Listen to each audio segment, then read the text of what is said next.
and the Father is one. నేను మరి తండ్రి ఒకటై ఉన్నాము. What did we hear?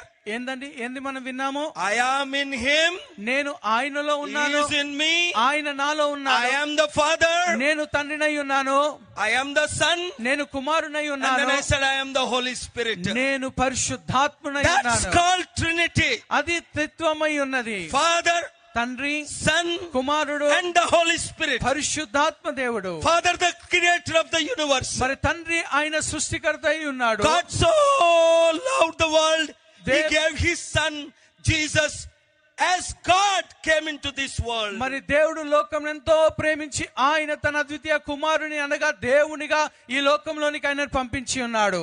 When? ఎప్పుడు? Why? ఎందుకు? How? ఎలా?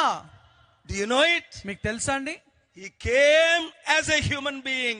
ఆయన మానవునిగా ఈ భూమి మీదకి వచ్చి ఉన్నాడు. Do you understand that Jesus Christ is the only date the world 200 countries celebrates? Before Christ, after Christ. మీరు అనుకుంటున్నారండి కేవలం 200 దేశాలే మరి ఈ యొక్క సంబరాన్ని జరుపుకుంటూ ఉన్నది క్రీస్తు కంటే ముందుగా, క్రీస్తు కంటే తర్వాత? Why we said 2025 years ago? ఎందుకు మనము 2025 సంవత్సరాల క్రితము అనేసి అంటా ఉన్నాం? Why we don't count any other great prophet's date of birth? మనం ఎందుకు గొప్ప గొప్ప ప్రవక్తల యొక్క పుట్టిక వేడుకలను లేదా వారి యొక్క దినములను మనం జ్ఞాపకం చేసుకోం? Because he is the God Almighty. ఎందుకంటే ఆయన సర్వశక్తి కలిగిన దేవుడు.